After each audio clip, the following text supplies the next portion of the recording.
실직한 50대가 기초생활수급자를 신청했는데 갑자기 자활사업에 참여하라는 통지를 받았다면 어떻게 해야 할까요? 사실 많은 분들이 놓치고 있는 것이 있는데 조건부수급자라고 해서 무조건 힘든 일만 해야 하는 건 아닙니다. 오히려 새로운 기술을 배우고 안정적인 소득을 얻을 수 있는 기회가 될 수도 있어요. 안녕하세요. 소소하지만 담백한 복지 이야기를 전해드리는 소담이입니다. 오늘은 기초생활수급자 중에서도 조건부수급자에 대해 자세히 알아보겠습니다. 근로능력이 있다고 판정받았을 때 어떤 선택지가 있는지, 어떤 경우에 자활사업 참여가 면제되는지, 그리고 실제로 어떤 혜택을 받을 수 있는지까지 차근차근 설명드릴게요. 이 정보가 도움이 되셨다면 좋아요와 구독 버튼도 눌러주시면 감사하겠습니다. 먼저 조건부수급자가 무엇인지부터 알아보겠습니다. 조건부수급자는 18세 이상 64세 이하의 근로능력이 있는 생계급여, 수급자가 자활사업에 참여하는 것을 조건으로 생계급여를 받는 제도입니다. 쉽게 말해서 일할 수 있는 능력이 있다면 단순히 급여만 받는 것이 아니라 자립을 위한 프로그램에 참여해야 한다는 뜻이에요. 그렇다면 자활사업이 구체적으로 무엇인지 살펴보겠습니다. 자활사업에는 크게 세 가지 종류가 있습니다. 첫 번째는 자활근로인데요. 지역 내 공공일자리나 사회서비스 일자리에 참여하는 것입니다. 구체적으로는 공원이나 하천 정비, 복지시설 운영 지원, 아동 돌봄 서비스, 노인 돌봄 서비스, 청소나 환경 정비 업무 등이 있어요. 근무 시간은 보통 주 30시간 정도이고 최저임금 수준의 급여를 받게 됩니다.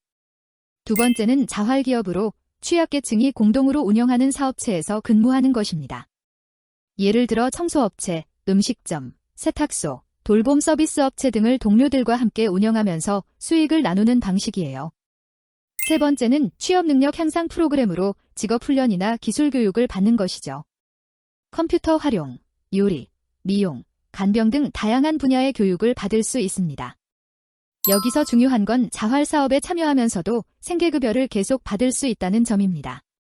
예를 들어 기존에 생계급여로 월 60만 원을 받고 있었다면 자활근로에서 월 120만 원을 벌어도 생계급여가 완전히 중단되지 않아요. 자활근로 소득은 일정 부분 소득에서 제외되어 실제로는 더 많은 수입을 올릴 수 있습니다. 또한 자활급여 특례라는 제도도 있어서 자활사업 참여로 발생한 소득 때문에 소득 인정액이 기준 중위소득 40%를 초과하더라도 의료급여는 계속 받을 수 있습니다. 그런데 모든 근로능력자가 조건부수급자가 되는 건 아닙니다. 조건부과유예자라는 제도가 있어서 특별한 사유가 있으면 자활사업 참여 의무가 면제될 수 있어요. 어떤 경우에 면제되는지 구체적으로 알아보겠습니다. 첫 번째는 가족 돌봄이 필요한 경우입니다.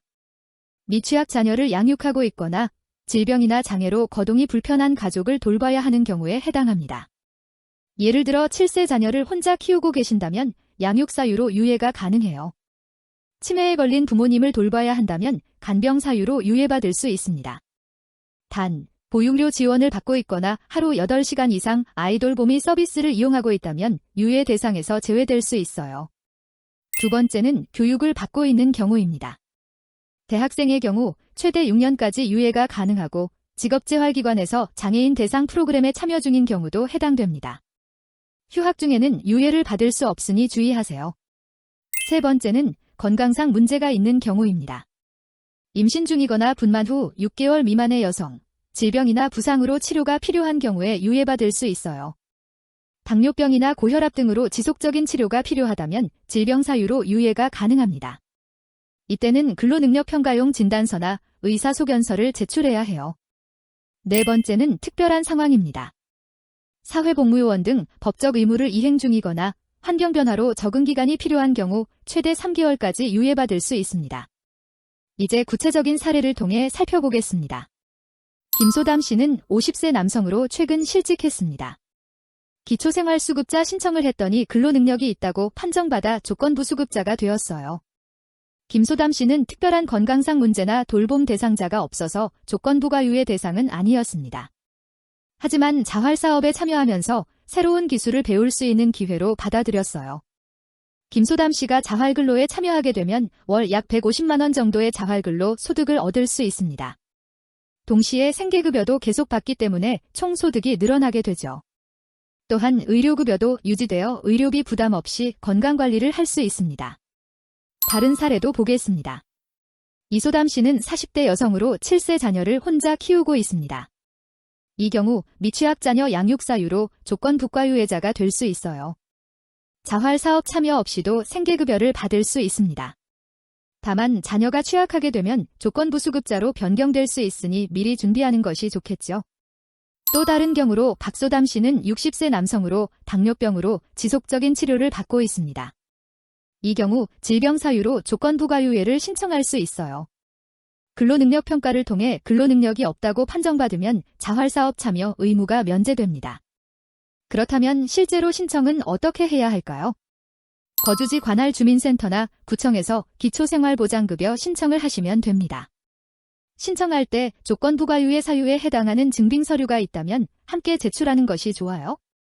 예를 들어 건강 문제가 있다면 진단서나 의사소견서, 자녀 양육 중이라면 주민등록등본 등을 준비하시면 됩니다.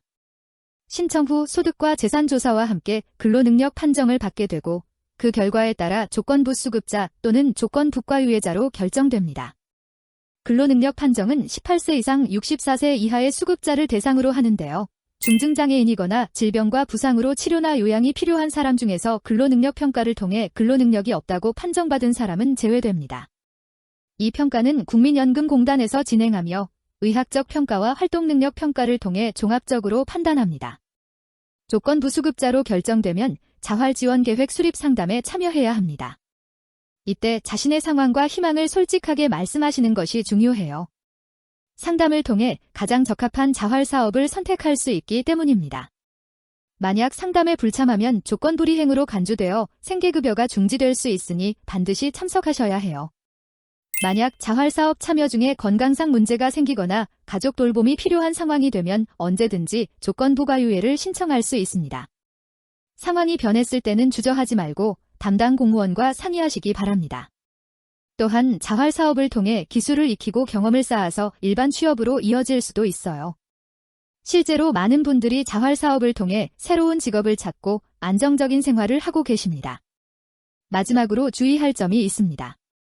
조건부 수급자가 정당한 사유 없이 자활사업 참여를 거부하거나 중단하면 생계급여가 중지될 수 있어요. 따라서 참여가 어려운 상황이 생기면 미리 담당자와 상의하는 것이 중요합니다. 정리해보면 조건부 수급자 제도는 단순히 의무를 부과하는 것이 아니라 자립을 위한 지원 시스템입니다. 근로능력이 있다고 해서 무조건 힘든 상황에 놓이는 것이 아니라 개인의 상황에 따라 다양한 선택지가 있어요. 가족 돌봄, 건강 문제, 교육 등의 사유가 있으면 자활사업 참여가 면제될 수 있고 참여하게 되더라도 새로운 기회로 활용할 수 있습니다. 개인의 상황은 모두 다르기 때문에 결과도 달라질 수 있습니다. 혹시 비슷한 경험이 있으시거나 궁금한 점이 있으시면 댓글로 공유해주세요. 서로의 경험을 나누면서 더 좋은 정보를 만들어갈 수 있을 것 같아요. 오늘 영상이 도움이 되셨다면 좋아요와 구독 버튼도 꼭 눌러주시고요. 소담이었습니다. 감사합니다.